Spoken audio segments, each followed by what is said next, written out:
मोटा मोटी मान लो 5 लाख रुपीस पर ईयर का जाएगा, लेकिन यूनिवर्सिटी के साथ 35,800 तक से और बेकार रैंक भी हो जाएगी। फाइनली बच्चों मणिपाल का फेज 2 का रिजल्ट भी आउट हो गया। तो उसके बाद काफी सारे बच्चे पूछ रहे थे कि सर मेरे जो मार्क्स हैं के बेसिस पे क्या मेरी रैंक बन सकती है, परसेंटाइल वगैरह हर एक चीज के बारे में बच्चों डिस्कस करेंगे। साथ ही साथ इसके हिसाब से मैं आपको सारे चारों कैंपसेस के कट ऑफ भी डिस्कस कर रहा हूँ, चारों कैंपसेस के, एंड साथ ही में जाकर के उनकी फीस स्ट्रक्चर कितनी है वो सारी चीजें बच्चों हम लोग इस एक वीडियो में डिस्कस करने वाले हैं। इसलिए वीडियो को बिल्कुल भी स्किप मत करना, क्योंकि काफी ज्यादा इंपॉर्टेंट है, काफी कॉम्प्लिकेटेड काउंसलिंग है मणिपाल की। उसमें कोई गलती हो गई तो बाद में पछताने के अलावा कुछ रह नहीं जाता। यहाँ पे आपको काउंसलिंग के रजिस्ट्रेशन करने के लिए 10,000 का चार्ज लग जाता है, तो इस चीज का भी आपको ध्यान रखना है कि आपको काउंसलिंग बहुत अच्छे से करनी पड़ेगी। ज्यादा बात नहीं करते, डायरेक्ट वीडियो को शुरू करते हैं। सबसे पहली चीज बच्चों आपको एक चीज ध्यान रखनी है कि मैं ये जो बता रहा हूँ वो मणिपाल में जो आपने स्कोर किया उसके हिसाब से चीजें बता रहा हूँ। अब ये थोड़ा सा वेरिएशंस भी होगा, क्योंकि वही आपके 50% मणिपाल का स्कोर लिया जा रहा है एंड 50% कंसिडरेशन में आपका लिया जा रहा है 12th के marks.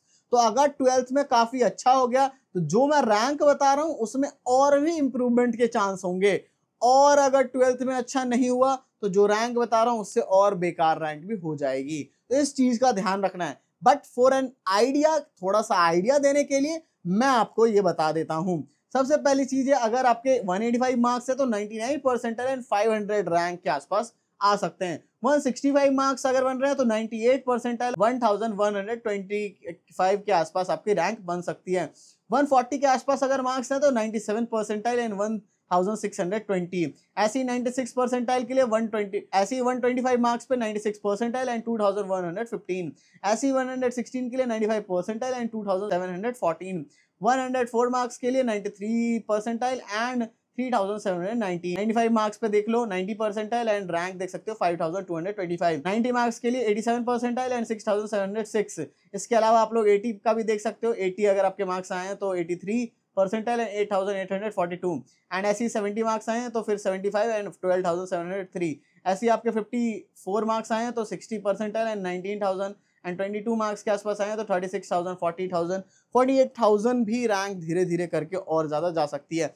It all depends also on your class 12 marks. तो ये आपको ध्यान रखना है, काफी कॉम्प्लिकेशंस ऑलरेडी हैं। अब पहले देखो यहाँ पे सबसे मेन कैंपस जो आता है हमारा MIT मणिपाल, उसकी एस्टेब्लिशमेंट 1957 की है। का पूरा नाम मणिपाल इंस्टीट्यूट ऑफ टेक्नोलॉजी। तो क्या आपका कैंपस देख सकते हो किस तरीके से है। कट ऑफ की बात करेंगे तो CSE कोर यहाँ पे राउंड 1, राउंड 2 एंड राउंड 5। तो देखो पिछले साल राउंड 5 तक हुआ था और उससे पिछले साल राउंड 3 हुआ था, तो इस साल मे बी 3 राउंड कंडक्ट हो या 5 भी हो, तो इसलिए आपका कट ऑफ का काफी वेरिएशन होने वाला है। बच्चे भी काफी ज्यादा हो गए हैं। तो CSE कोर आपका मैक्सिमम 1633, ठीक है। इसके अलावा AIML की देखोगे 2255, computer science and financial technology 3189, IT branch 5148, data science and engineering 5679 and computer and communication 5681, mathematics and computing आपका 5910, EC 7255, electronics engineering design VLSI design and technology 8610। अब स्टार का मतलब क्या है कि उसका जो रैंक है ना आगे फिर बढ़ा नहीं। मान लो राउंड 3 में जहां तक गया तो उसके बाद उसकी और ज्यादा कट ऑफ नहीं जा पाई।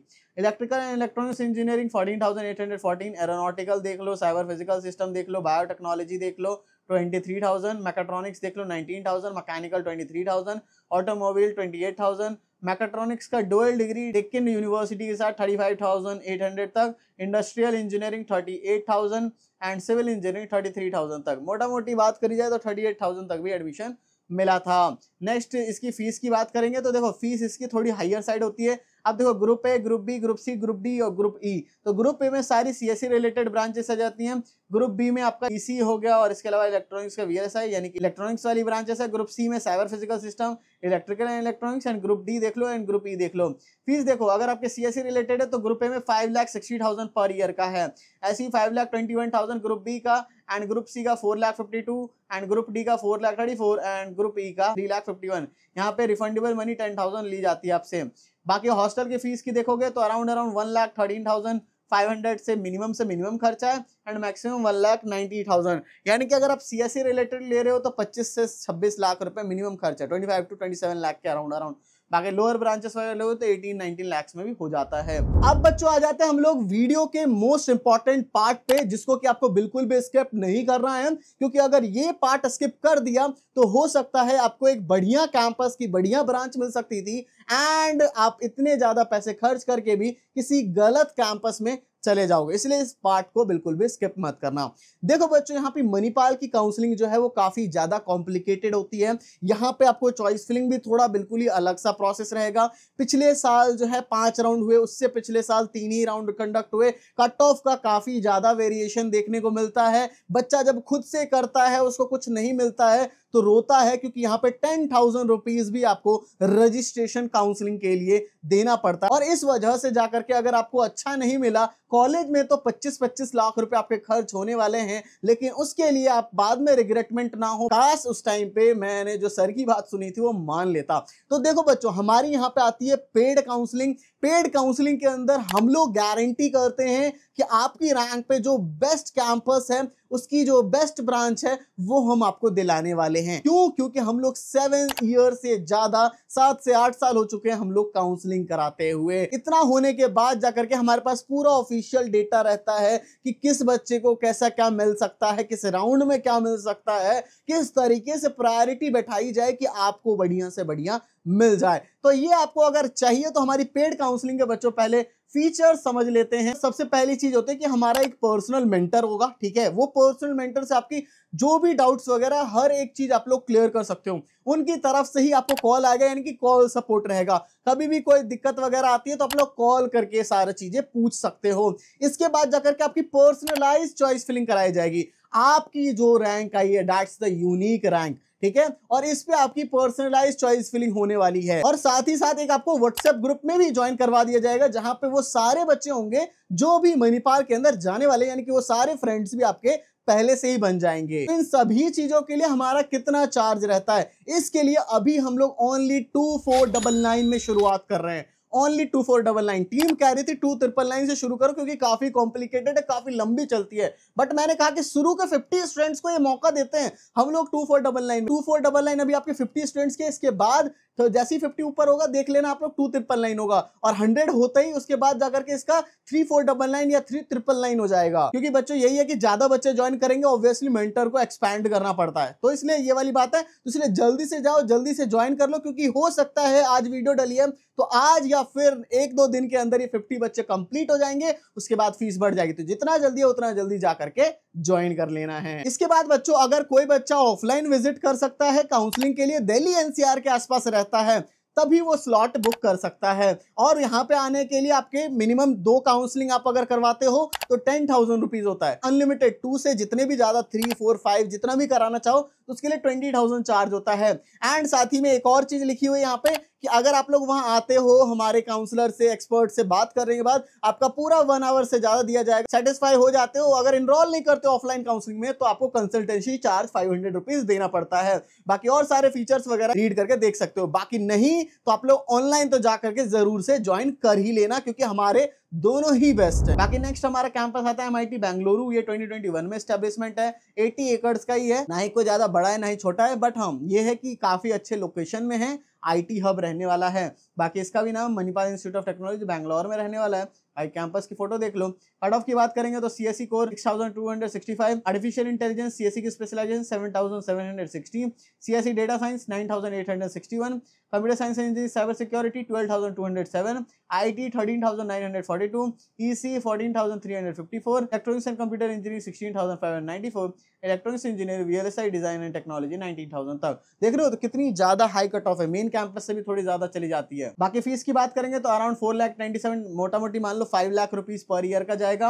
एंड हॉस्टल का भी खर्चा तो आप लोग मान के चलो कि अराउंड 26-27 लाख रुपीज जाने वाला है। नेक्स्ट आता है हमारा MIT जयपुर। मैं 3rd नंबर पे बच्चों आपको सजेस्ट करूंगा। ये एस्टेब्लिशमेंट 2011 की, एरिया की बात करेंगे तो 122 एकड़ का है। बाकी तो हमारे पेड काउंसलिंग के बारे में जैसे मैंने बताया, ज्वाइन कर लोगे ना, फिर हम बताएंगे कि किसके लिए जयपुर ठीक है या नहीं है।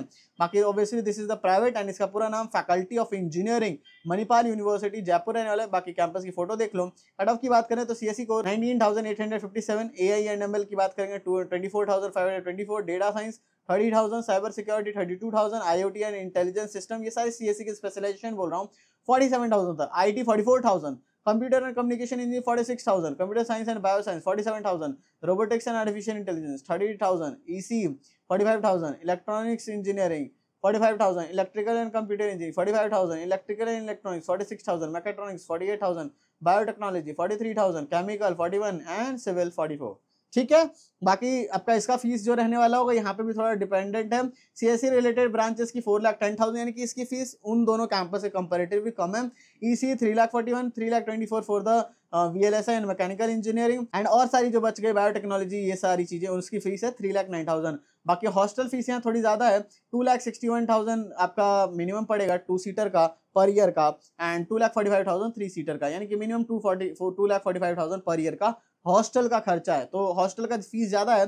टोटल फीस यहाँ पे भी अराउंड अगर आप लोग लोअर ब्रांचेस वगैरह ले लोगे तब तो 22 लाख के अराउंड हो जाएगा, वरना सही सीएससी वगैरह लोगे तो यहाँ पे भी 27 लाख का खर्च आ जाएगा। तो हॉस्टल की फीस ले करके तीनों कैंपस का ही बराबर पड़ जाता है। बाकी ये लास्ट आ जाता है SMIT सिक्किम जो आपका लास्ट रहेगा। ये 1997 में स्टैब्लिशमेंट हुई, 0 गलती से एडिटर से गलती हो गई है थोड़ी।